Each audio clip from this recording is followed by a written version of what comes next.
Point number 4 today, care for the creation. This is our last point. It's a short little point, but I do feel compelled that after talking about all these tasty animals, which I knew I'd get some faces from my mom about, that we should take a moment and look at God's creation as something that is valuable and worth preserving, and that we don't waste or abuse it. I talked about that owl, the eagle owl, a little while ago, and how it specifically flew in to grab its meal. And when we carefully consider them, every animal, every bird, every sea creature that God made is a marvel of imagination, and it is a delight to our imaginations. I want to read just a couple of things that God has given us from the animal world that is just beautiful in its splendor. Flying frogs, which I didn't even know there were flying frogs, change color throughout the day. They're greenish blue in the sunlight, they're green in the evening, and they turn black at night, so they're always hidden from sight. The king cobra can grow to almost 20 feet in length, and it's regarded as the largest poisonous snake in the world. A tiny amount of its poison can kill up to 30 people. And I can tell you to stay away from the king cobra. I picked one up in Malaysia. I looked at it, it spit in my eye, it put out my right eye, and I had to go to the hospital for several days. And to think that the doctor said if even a small amount of that got into my tear duct, it would have gone directly to my brain and killed me. So the Lord did have another purpose for me, apparently. Bats eat all types of food. There is no restriction in a bat's diet. The hippopotamus's eyes, its ears, and its nostrils are all on the top of their head so that they can stand up or they can sit down underwater with just a minimal profile so that the predator animals won't come after them. There is no sideways movement in a cat's jaw.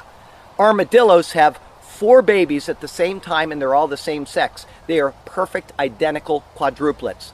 Armadillos sleep, oh, I love this part, they sleep for 18.5 hours a day, and they can walk underwater. And they are the only other species outside of human beings that can both carry and transmit leprosy. Giraffes have no vocal cords, but cats have 100 vocal cords, and I believe that. A goat's eyes have rectangular pupils. A camel's milk, and I bet you didn't know this, but a camel's milk never curdles. Did you know that? There you go, something interesting. She's from Israel there, so you'd think she might know that. I could go on with these fun facts all day about these animals. He has given us just a dazzling array of life on this planet, and every single type fills a specific role. If God has given such tender care and detail to the life that He has created, then we should be equally careful to preserve what He has given us for the generations to come. I love my little dogs, but to me, cats just don't please. The way I enjoy a cow is with potatoes and some peas. Bears are amazing, but one needs to keep some space. If not, you may lose an arm or the nose right off your face. Watching squirrels reminds me that God knows humor too. Who can't but laugh at how they act and the funny things they do? Wherever you go on this big round ball, all types of creatures abound, from the really big to the really small. Everywhere they can be found. God has lavished us with His loving hand in the beasties that He's made, everywhere and in every land, in the open sun or in the darkest shade. So let us take good care of the beasts He put under our control, whether out in nature or in a zoo or beside a dinner roll. And God saw that it was good.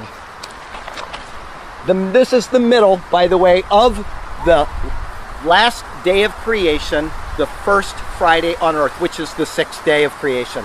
Everything to this point has been created by God in anticipation of His final great act. The house is complete, and He has one more thing to finish out His marvelous work.